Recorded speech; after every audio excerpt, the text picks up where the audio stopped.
Drama मान तासीर one की कहानी जज्बात, एहसास और वक्त की तासीर के गिर्द घूमती है, जहां दानिश तैमूर एक संजीदा मगर वफादार शख्स के रूप में नजर आते हैं जो हना आमिर की खामोशियों में छपी तकलीफ को महसूस करता है।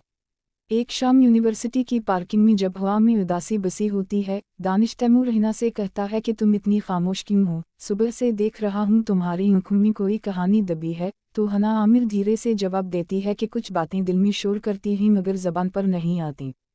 उसी लम्हे उन दोनों के दरमियान एक अनजाना फासला महसूस होता है जो वक्त के साथ बढ़ता चला जाता है। दूसरी तरफ बिलाल अब्बास एक हस्सास आशिक के किरदार में है जो हना आमिर की जुदाई को दिल से निकाल नहीं पाता। उसके साथ हबा बुखारी एक मजबूत मगर नरमी से भरपूर किरदार में है जो बिलाल को समझाने की कोशिश करती है कि भूल जाना ही असल जीत है, मगर बिलाल अब्बास कहता है कि भूलना आसान होता तो दिल के साथ यादें भी मर जाती। रात के एक सीन में हना आमिर बारिश देखते हुए कहती है काश वक्त रुक जाता इस लम्हे में जब उसने पहली बार मेरा नाम लिया था, और इस लम्हे दानिश तैमूर दरवाजे पर आकर पूछता है कि तुम अब भी उसे याद करती हो। वो खामोशी से कहती है मोहब्बत भलाई नहीं जाती अहमद, सिर्फ छपाई जाती है। अगले दिन ऑफिस के सीन में जब हना आमिर अचानक बिलाल अब्बास के सामने आती है तो खामोशी की फिजा में वो कहती है कि शायद मैं देर से आई हूँ मगर एहसास आज भी वही है। बिलाल पूछता है और अहमद?